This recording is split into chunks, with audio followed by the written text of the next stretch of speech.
Okay. Okay. All right. Okay. Great. Okay.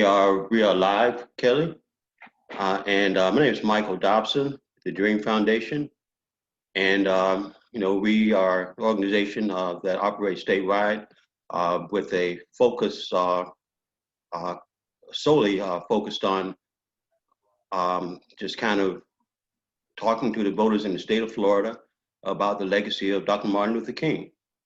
And that legacy includes a variety of things, as you know, criminal justice reform, issues regarding poverty, and we work closely with the Poor People's Campaign and a lot of other organizations throughout the state of Florida to address those issues to promote the legacy of Dr. King. And as voting has always been at the core of Dr. King's legacy, we try to give opportunities for individuals running for office to talk to voters and to have voters know a little bit more about them. And today, we're going to talk with Kelly Otte. Kelly is a candidate for a county commission in Leon County, and it's an at-large seat. And Kelly has survived a runoff. I'm sorry, she's survived a primary, and she's in a runoff.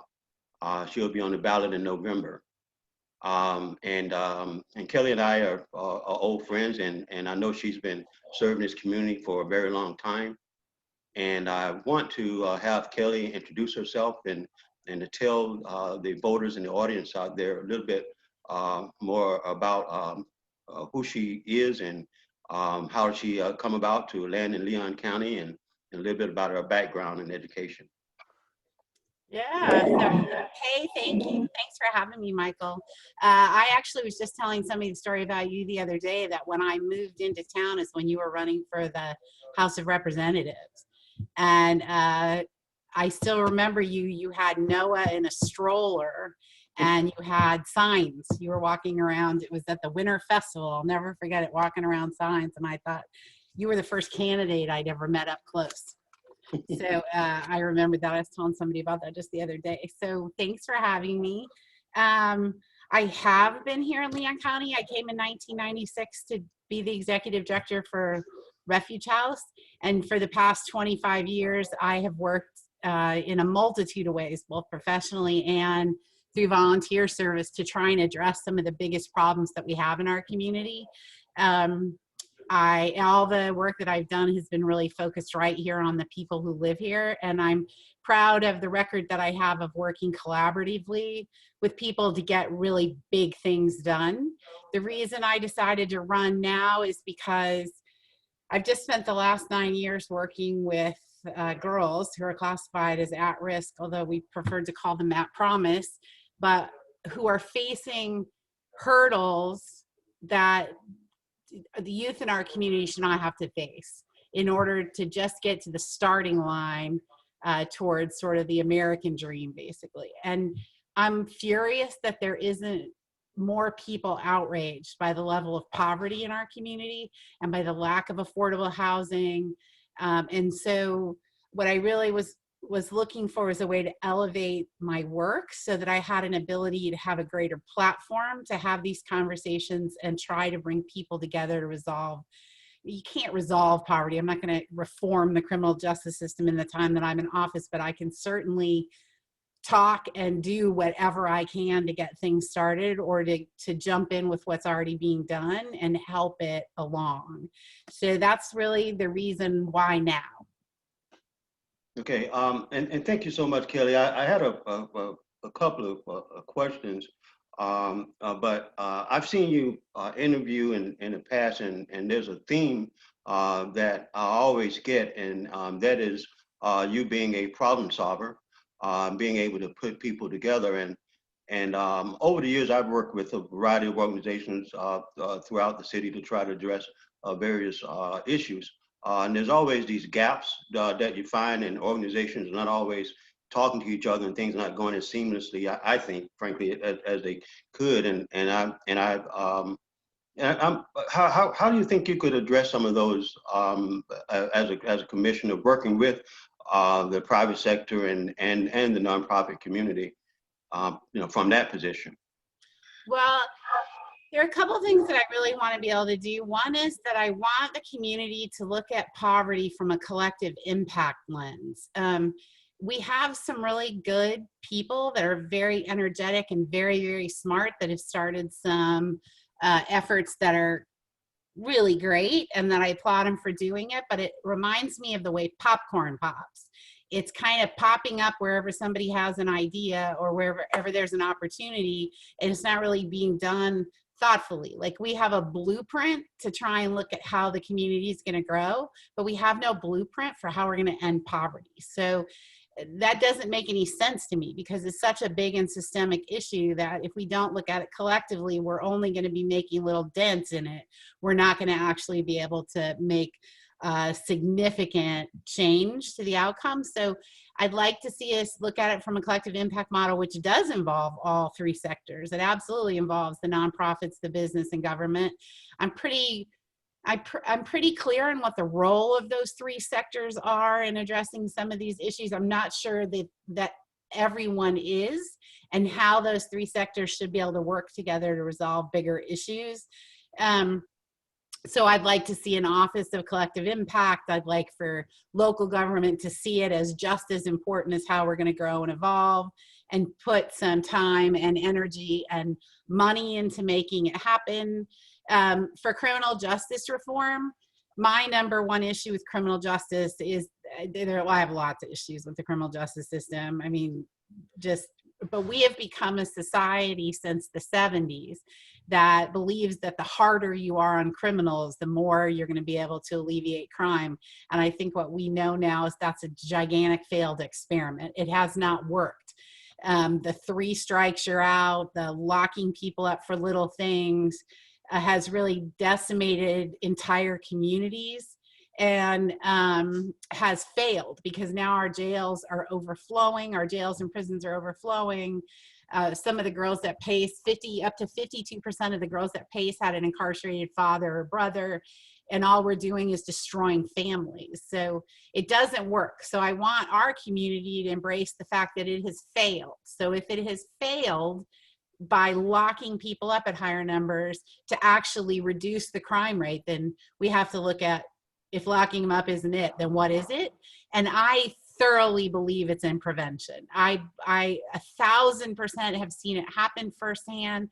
I know that when you can help people get out of survivability mode, that they can have a higher, they believe more in opportunity. Because when you're talking to somebody who's starving and you're telling them, look, you can be anything you want to be, it doesn't feel that way to them. It feels like all they really care about is, where are my kids getting food tonight? What do I have to do to make sure they get fed?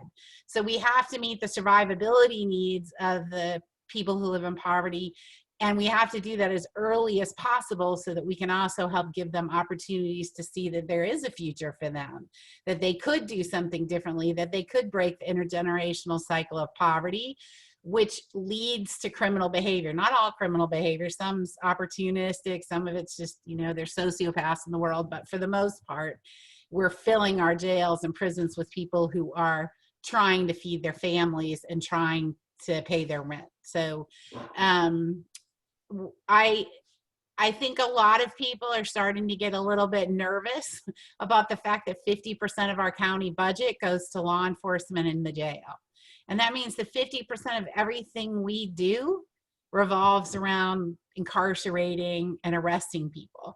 And 3% of the county budget goes to human services, whereas most of the prevention programs reside, which is in the human services sector of the nonprofit sector. So we have got to figure out, if we're going to shift priorities, meaning we're not going to stop locking people up, and I'm not saying that. I'm not saying that we stop incarcerating people. What I am saying is that we put as much time and attention into preventing it as we do in locking them up when we failed them already. So we have to figure out how to get funding up front to increase prevention activities, so that we can lessen the number of people going into the criminal justice system, so we can move money out of the criminal justice system into prevention. So it's like, we're going to have to front end fund it somehow, and or divert some of the funding, and make a significant change in sort of the road we're going down. Does that make sense? Yes, and actually, Kelly, I think you kind of said a mouthful there. Because what we really get down to is what our priorities are. Yes. Um, and and and um, and our community is frankly not unlike a lot of communities, in that there's this feeling is that the priorities and the investments are going in certain parts of town, and they're not going in other parts of town. And those issues of incarceration, those issues of hopelessness, a lot of those issues are wrapped around poverty. So we have to address those issues of poverty, and as a county commissioner, on those issues, what do you think citizens would like to see from our next county commissioner? Um, First of all, I think people want to have an honest conversation about these things and have it in a way that's including the people uh, who are most impacted by the policy. So, what we tend to do is look towards the communities. We A certain segment of the population are the ones that create the laws and the rules, and it's really based on their need for safety. So I want to be safe because I want all these other people to stay away and out of my neighborhood, and I don't want to have problems with them. So I understand it on a sort of elementary level, meaning, of course, we all want to live in neighborhoods where we're safe. Of course, we all want to have rules that keep us and our children safe. I understand that. But when you look at it systemically overall, what it's done, it's separated our community and it's pushed the people who are the most likely to be tracked into criminal justice, which I believe children in particular are literally tracked into the pipeline directly to the criminal justice system.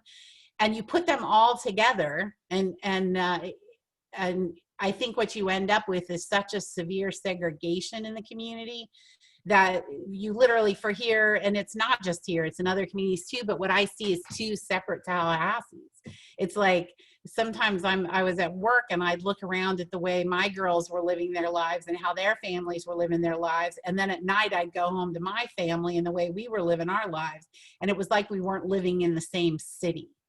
And so ultimately, making sure that people who are impacted the most have equal representation with their voice and their needs. And we're going to have to do that by changing the way things are done so that it is welcoming and inviting to hear from people who have an equal right to be heard, but may not be able to follow the system the way that those of us are trained to do it, know how to do it, which means I think we have to be outside of the county courthouse, holding meetings in community centers.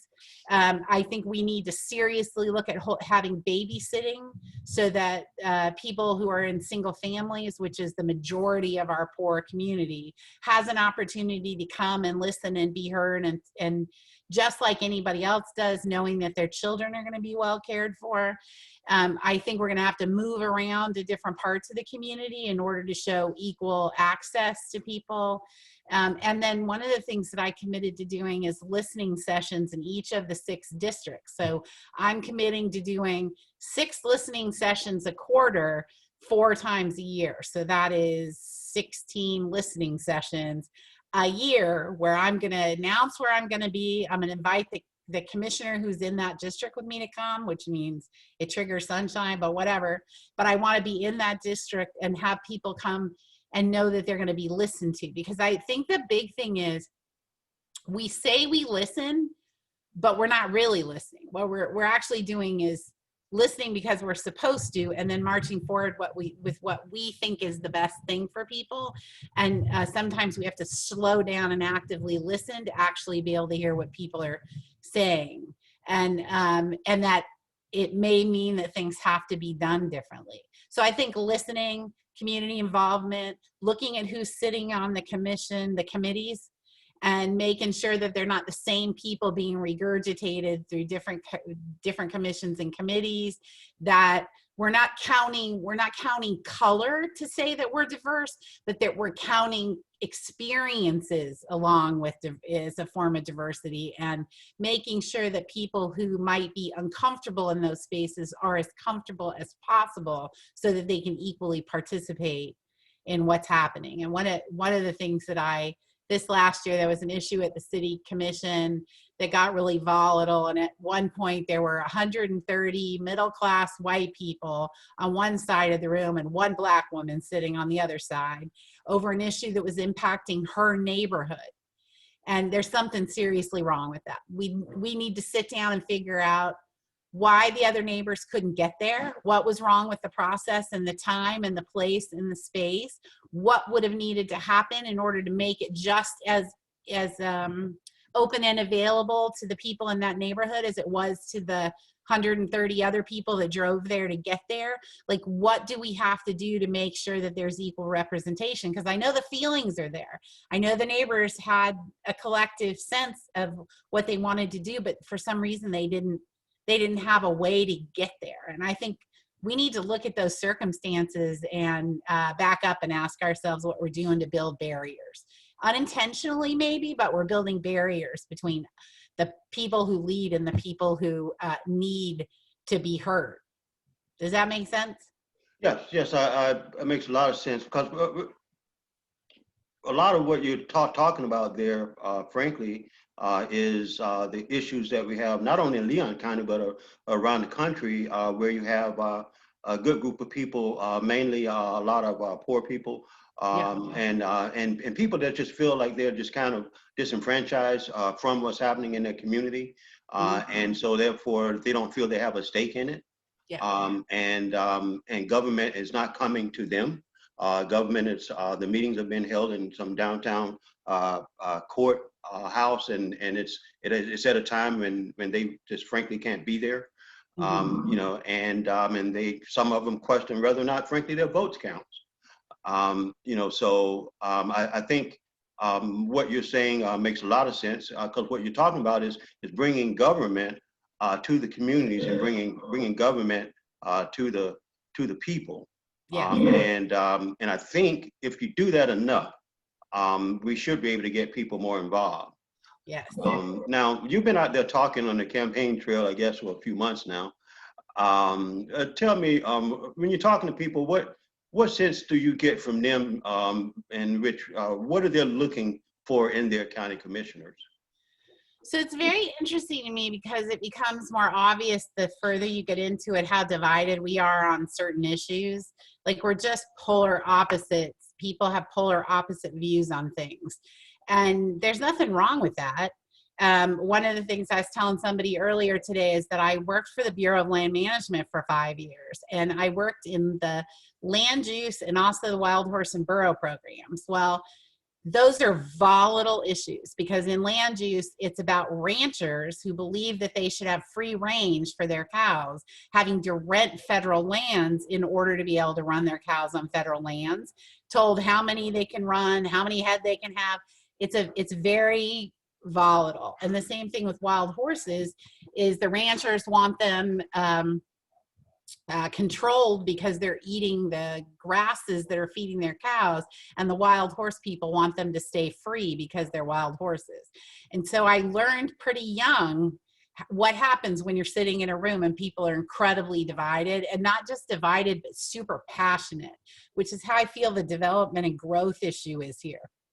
There's a group of people that are just passionate about build, and we need this in order to be a vibrant community. And then there is another group of people that feel as equally passionate that we should not be developing at all or very minimally, and keeping Leon County the way that it is. So those people, it's not just on that issue, it's on others too, but that sort of extraordinary divide really means that it takes someone who can listen openly to all of those viewpoints, which are pretty polar opposite in some circumstances, and try to figure out where how do we build a bridge? How do we build a compromise? What is it that we can do to collaborate to get something done that neither one of them are going to be 100% happy with, but that it's sort of in the middle of the road? And I think I'm good at that. I think I'm good at putting people around a table and saying, we have to come to some sort of way to move this issue forward. The same thing happened in the domestic violence field. You know, I worked in domestic violence for a very long time, and here in Leon County for 9 years. And we were asking the whole entire criminal justice system to reform, to take the issue seriously and reform. And we were reforming the child welfare system. There was a lot of work that we were doing, and you can't win all the time. Like, you have to be willing to go in and say, how can we get a little bit of what we want? What are the things that there's a bottom line, you're not the line in the sand. This is so important that we're willing to leave here without anything. And then how do we help people listen to each other so that they can hear what the opposite sides are and try to come up with some sort of way to move forward. And I think we've done some of that here, but I think we can do a lot more of it. And so any opportunity that we have to do that is going to be imperative. Some of the other things that I've heard, there's a lot of people hurting. COVID is hurting a lot of people. Small businesses are super impacted. Some are already closing. Some are talking about closing. They want to know how we're going to be able to get the community back to the way that it was. How are they going to be able to keep their businesses? I'm really supportive of what the county did by releasing money and giving grants to small businesses so that they had a way to make emergency kind of revenue. I watched one small business where I'm very close to the managing partner, and what that infusion of cash was able to do for them. So that's very important. It really shows the important partnership between government. So people are hurting. They want things to be back to normal, which I'm not even sure what normal is anymore. And then I think that the most overriding thing besides those things that I hear is that people want to feel safe, but it sounds two different ways. So we have a segment of our community who doesn't feel safe from the criminal justice system, that feels that the criminal justice system is biased, and it is, and that it hurts people, and that people are abused and locked up when they shouldn't be, and killed. All of those things are true. And then we have another segment of our community who feels like they're not safe because of all those things that are happening. So we're divided in a lot of ways. I think we're also collaborative and warm and friendly in many ways, but there are big issues that we have to resolve. I mean, the poverty rate, the people who cannot afford to live here, the Alice population on top of the poverty rate, is almost half of the people who live here. Like, I don't know how anybody can look at that and be okay with that. That means that half of us are okay living here. And that's not good enough unless the half that are okay are the ones making all the rules. So I think those are the biggest things that I'm hearing. They don't want the same old thing. They want something different. I haven't had one single person say to me, are you going to keep it exactly the way it is? I've never heard that. I've heard people say, we need you to be strong. We need you to stand up for people that don't have a voice. I think those are the things that I hear more than anything else. Thank you, Kelly. You made me think about a lot of things. First of all, all those issues that are swirling about, I've been personally thinking about them a lot myself, in terms of how to kind of put them all together.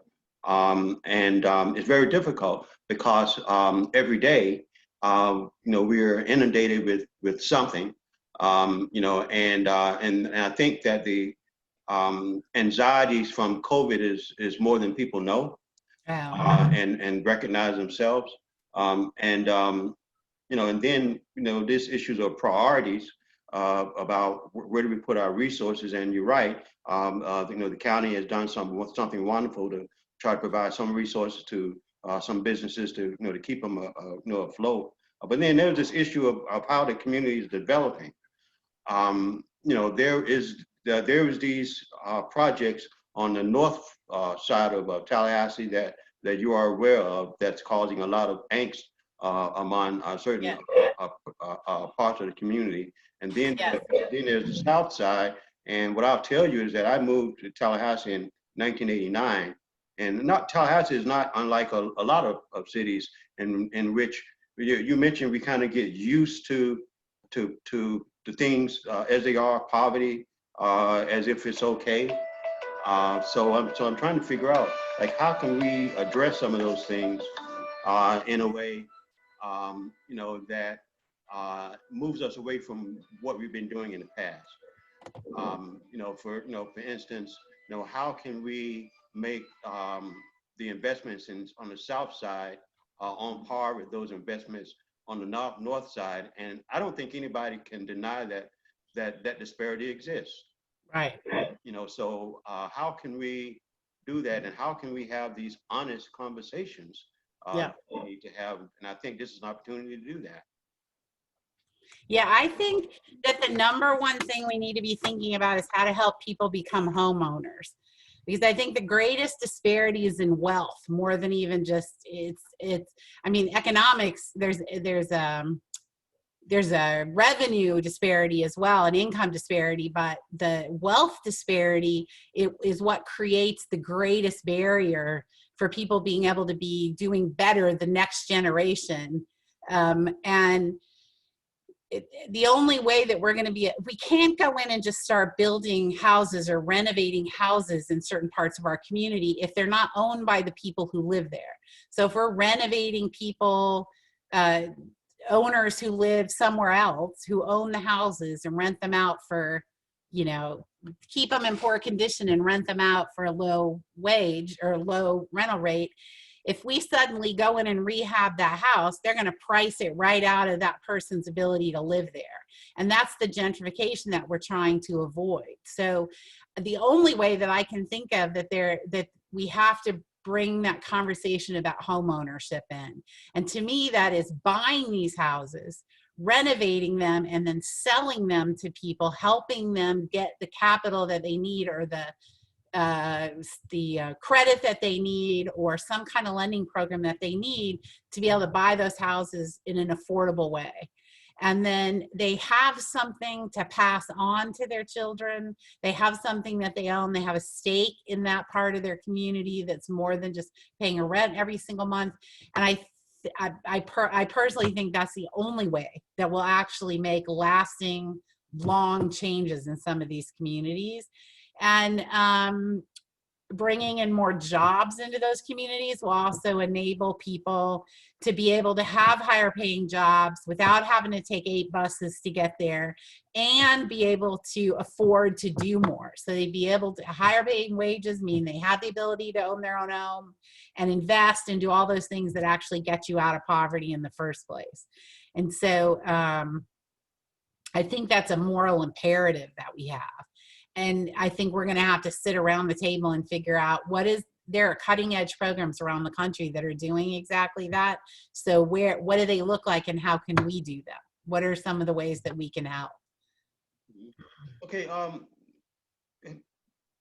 We live in a really wonderful community in that we have a lot of smart people Yep. who are working in a lot of different sectors of government. I remember some years ago, I was working with Florida Impact, and I got involved with the Sadowski Coalition, working with folks like Jamie Ross and all those folks, working on those issues. And you got Nicole Everett. Nicole worked for many years at the Tallahassee Lenders Consortium, and later worked with Florida Housing Corp. And we got people who know how to solve a lot of really know how to solve a lot of those problems. But I'm trying to figure out, how can we as a community put all those folks together in a really substantive and proactive and effective way to craft the way Leon County should develop moving forward so that more people are included. And how do you do that when we have things like Blueprint and et cetera, that has actually already decided what we're going to be doing in the next 10 or 20 years? Yeah. I mean, how do we how do we have a process where we can go back and second guess some of those decisions that have already been made and committed to when they may not be the right way to go currently? Yeah, that's a tough.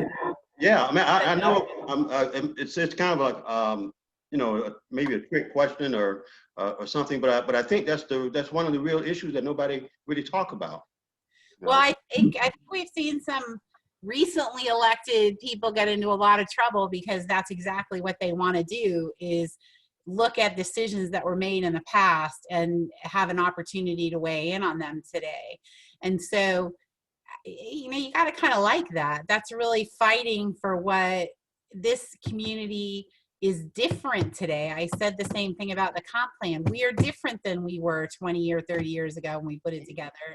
And we have shifting priorities and we know more than we knew 20 years ago about opportunities and resolutions. We also have 20 years worth of experience to see where the pitfalls are and where we may have needed to put up a gate because we may have created a weak area in the plan. So I do believe that you have to revisit the plans. I do believe that you have to allow some sort of opportunity to say, is it different today? Is there something different today that we should be doing different? And then we're going to have to create some way to bring really smart people together to figure things out. Like one of the things that drives me crazy, I do not understand this, that Florida is 12th in the nation for manufacturing. We're 12th in the nation of the states for having the highest number of manufacturing jobs. And we have like two manufacturing organizations here.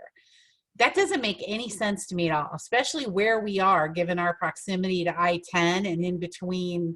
And we're in an ideal situation. We're close to Georgia, Alabama, like we're in a great place for distribution and manufacturing, but we're going to have to build something. So I don't understand what the issue is. Why don't we build a what do they call it? They call it not a shell. It's there's a word for it, where you build the facility and then they come to it. It's shovel ready. We have to have something that's ready to go. Because we're not going to attract those kind of companies here telling them, well, we're going to have to work with you to build what it is that you need. We want to be able to show them some things that we can already do. So I think we're going to have to pivot on some of those issues where I don't think 20 years ago they were thinking that way. 20 years ago, it was still all about incentives.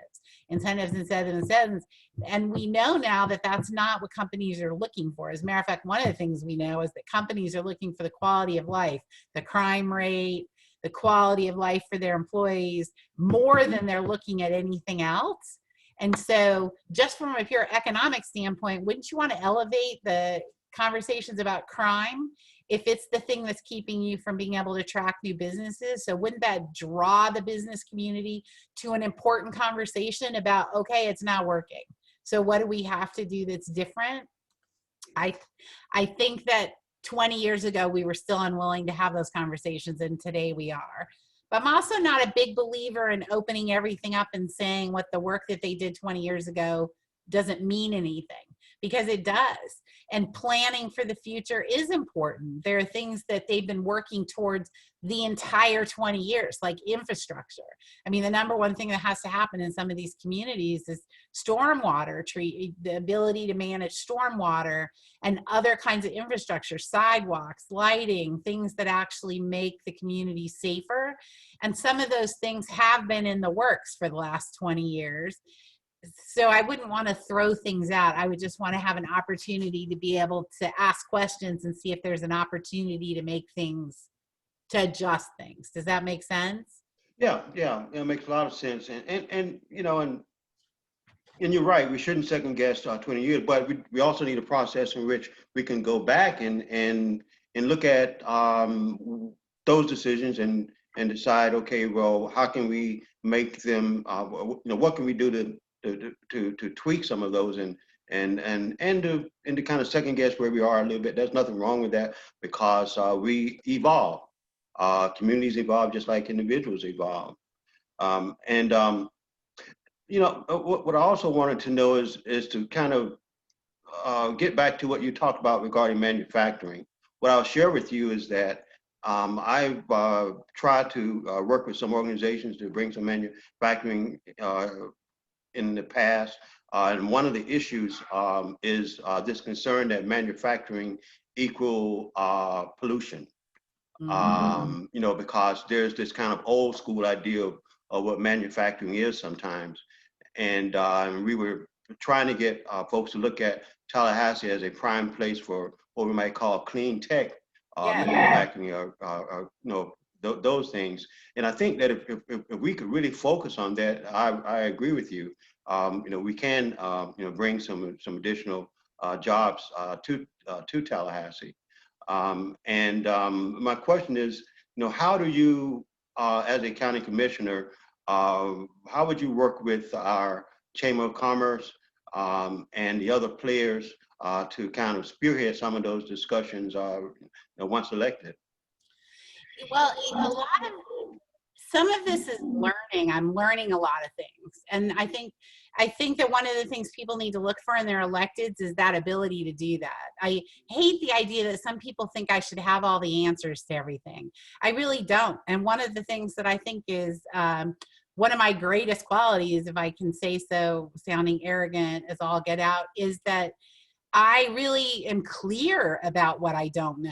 And so I'm really happy to ask questions. Like I love to like dig around in an issue and ask a million questions and try to figure things out, because one of the things that I found over the last 30 years is that sometimes the act of asking questions actually generates ideas and enthusiasm, especially when you have somebody who is saying, why can't we? Or what about this? Or have you guys ever tried this?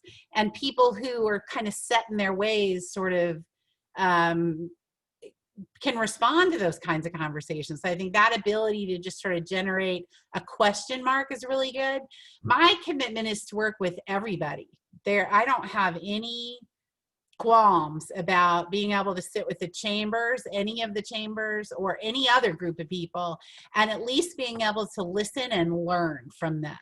So I think the issue of what kind of jobs we need here, people are working on that around the clock. I know that it's a big loss for us, the drain from the universities, that we should have a high-tech, we should have the ability to support the university brains, the people who are at the universities doing incredible things, who want to start new things and want to try things out and want to start. We should be able to support them more and in a meaningful way, like some other university towns have. And I know that there are people trying to talk about that. They're trying to figure out how to keep people who have certain kinds of skill sets and education in Leon County, but we're going to have jobs for them to stay for, or the support that they need to create their own jobs to stay here for. And so I think all of those things deserve, and I'm willing to talk to anybody about those. The reason that manufacturing seems the way to go to me is really based on my own experience of working at Chris Craft Boats. So I was there for 3 years, and my job was to help put boats into production, mostly special order boats. So I got to know every step of the manufacturing process, and I worked for the senior vice president. So it was everything from fiberglassing all the way to the C-suite is the way my job sort of worked. Transportation, the people who did the development, the crazy guys who got on the prototype boats and took them out into the Gulf at 100 miles an hour to see what they would do. But the corporation paid very well. The atmosphere was great because people were making a living, and it wasn't hurt. It was helping the local community, not hurting the local community. And we need a lot more of that. We need more of that. Okay. And I just got a couple more questions on, and well, there's so much to talk about, I tell you. Yeah. As you know, there's been a bit of a pushback on how local government has been holding its meetings during COVID-19. There's this feeling that it's not giving the citizens an opportunity to weigh in on some pretty heady decisions that local government is trying to address during a time, frankly, that that people just really can't engage. And what are your thoughts on what we should be doing now, or once elected, I would imagine we would still be in the process of coming out of COVID-19 and trying to move toward that new normal, if you will. And what are your thoughts on, should we be holding off on those meetings when those critical decisions are being made until we can have more participation, or is there something we can do technology-wise to make sure that citizens, can weigh in even if we're doing it virtually? I think when people are in trouble, and which is what people are right now, the anxiety levels are high. People don't know what's going to happen. I I think that leadership in general means you have to heighten your visibility. And you have to do it for government, it has to be in a collective way. They need to see people together. They need to see them talking about these issues. People need more access, not less, because that's just the nature of leadership. The more unsteady and stable the people are that you're leading, the more you're supposed to be up front and visible and trying to help steady the ship, basically. So I disagree vehemently with reducing the number of meetings. I also disagree with, I do not know what the issue is with being able to use virtual for people to be able to do their 3 minutes. I don't understand that. I feel like my whole world revolves around Zoom right now. I've literally run an entire campaign over Zoom. So I'm not sure what the issue is of why they can't use technology to actually hear from citizens, just like they would if they were sitting in the commission chambers. It's a little confusing to me. I also think it's wrong because I think a lot of people are doing it. I mean, they're holding court over not Zoom. I don't know what they're using, but they're holding court virtually. So certainly we can continue to operate local government. But the big thing for me is this, the same way that I felt about the Walani vote. I've heard the argument on both sides. The argument that says, look, it's been sitting around here for 20 years. We didn't hurry anything up. It had just needed to get done. Like, I've heard that argument. Then I've heard the argument that it feels like it was snuck through in the dead of night without anybody being able to prepare for it. And my response to that is that you, as a local government, we should have very few times that our citizenry as a collective feel that way, that things were snuck through, because it doesn't matter how we're just tired of it and there's nothing left to talk about. They're not done talking. And so there's some point where we have to do more, not less, just because of the state that the people are in and because they need more time. So that doesn't mean, I also talked to some electeds who said, with that kind of a feeling, what you're going to have are people that talk forever. They're never going to stop. You're going to see the same people coming back week after week after week saying the same thing about the issue. And I said, I think when you start hearing the same thing, meaning that all we're doing is turning it over one more chapter, then we've heard. Then you've heard. Then you make the decision. But not while people are still pounding on the door who feel like they haven't had a chance to understand what's going on. And I think leaders, too, in times of stress and calamity, they have to be assuring and reassuring and talking more. So it isn't even just that the people needed to be heard, it's that they really want to hear thoroughly why things have to be done the way that they're done. And in this instance, because there was no hurry, I don't understand what the hurry was. I mean, it didn't make sense to me. It's not an urgent thing. It could have sat and waited for a few more months. So I didn't understand that, but I'm all about more access, not less. And the one thing I've learned in my life is that people need to feel like they've been heard. Even if you don't do what they want you to do, if they feel like you heard them, they're more willing to be okay with the result.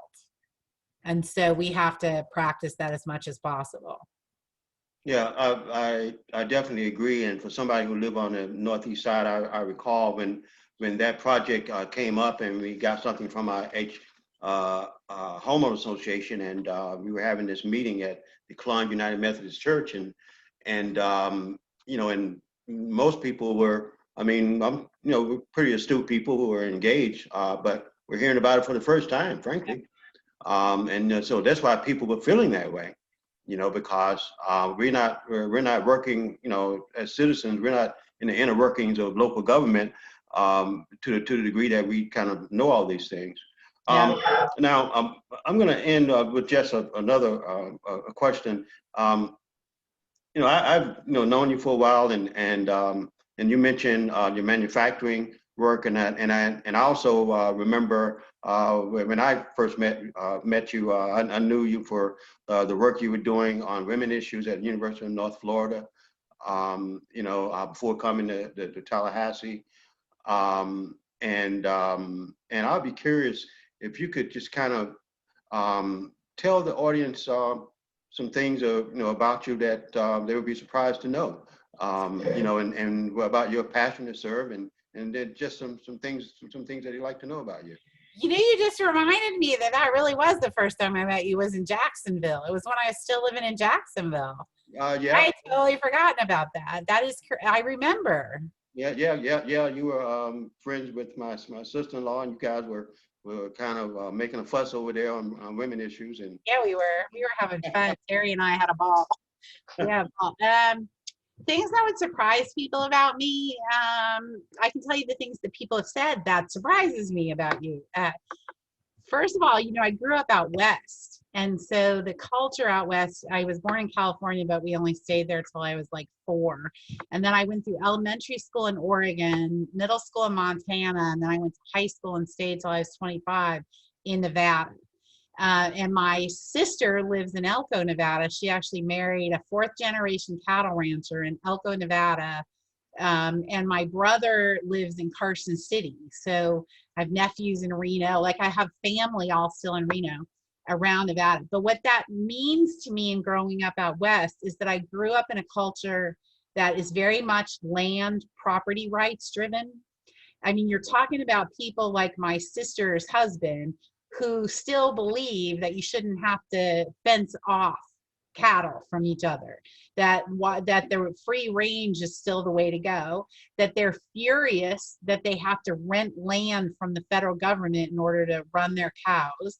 So it's a really strong property rights kind of mentality, and I grew up in that. So I have a really strong appreciation with ownership of land. Like, it's just something that I know to be inherently important.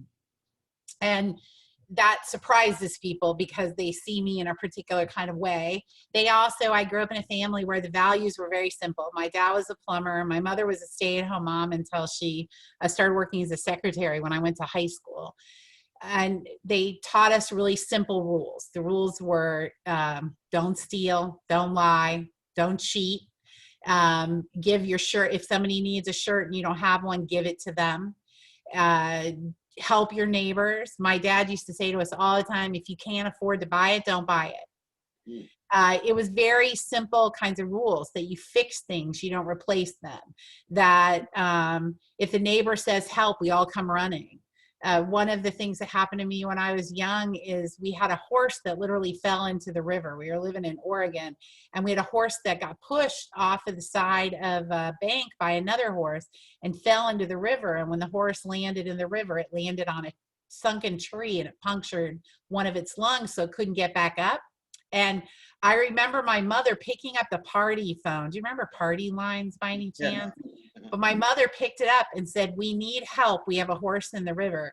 And within minutes, people were coming from everywhere. Like, those were the examples that I grew up with, which was that you were supposed to help people. And so I have this very strong ethos around community. We moved a lot when I was growing up. And so I also didn't really have a hometown. I call Nevada my hometown, but I moved there when I was 14 until we moved here. And when we moved to Tallahassee, my husband and I made a conscientious decision to put down roots here so our children would have a hometown. And it became mine too, because I hadn't had one growing up. So I really see Tallahassee as our home. I really, really see it as the bedrock of my children's lives. because my son was 18 months when we moved here. My daughter was born and raised here. I want this community to be good for them. I think other things that would surprise people, my dad put a rifle in my hands when I was 6 years old and taught us how to shoot. And we didn't shoot at anything that lived. As a matter of fact, I was telling somebody the other day, my dad was this big burly guy, but he couldn't hurt anything. Like he couldn't hurt anything. He didn't even like to spank us. So we weren't a hunting family, but we always had rifles because we did target practice. So I learned how to shoot rifle by the time I was 6. And when I was 15, got my marksman medal, both prone and sitting, kneeling. So I am not anti-gun. I'm anti-stupidity around gun regulation. I think that really surprises people. What else? What else would surprise people about me?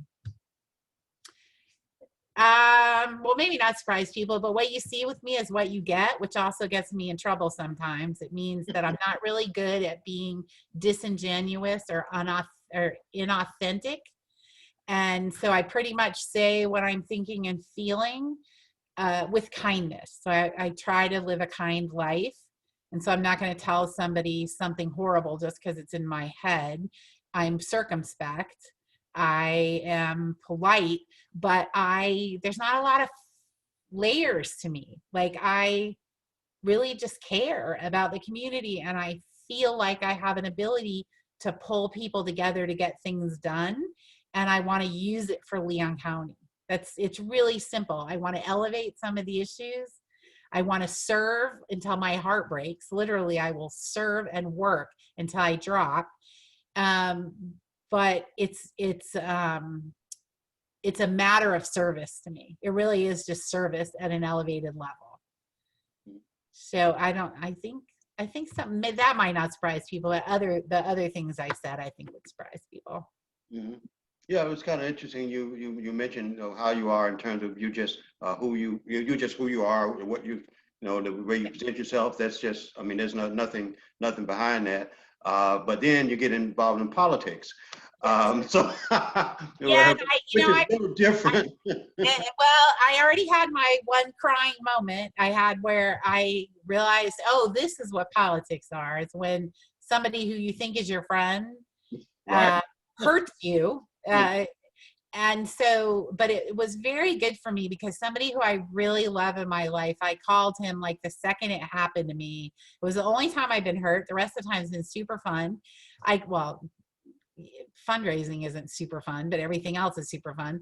But I called this friend of mine and he said to me, you need to recognize you have a unique opportunity to find out which are your genuine friends or which are transactional friends. Right. And he spun it for me in a really positive way and really, really nailed it. Like what he said was exactly what I needed to hear, and I was able to say that person isn't hurting me. This isn't a person that's hurting me as a friend. This is a person who really isn't my friend, who's doing what he thinks is best, and it just happens to be hurting me.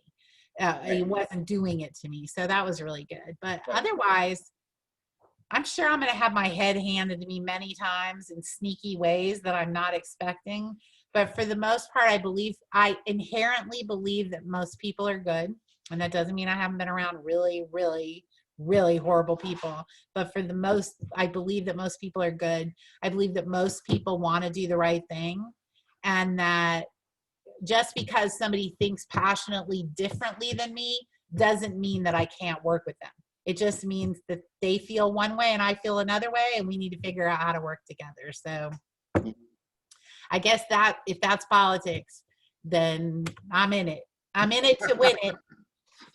Yeah, you're in it to win it. Okay, well, Kelly, thank you so much for taking the time. Can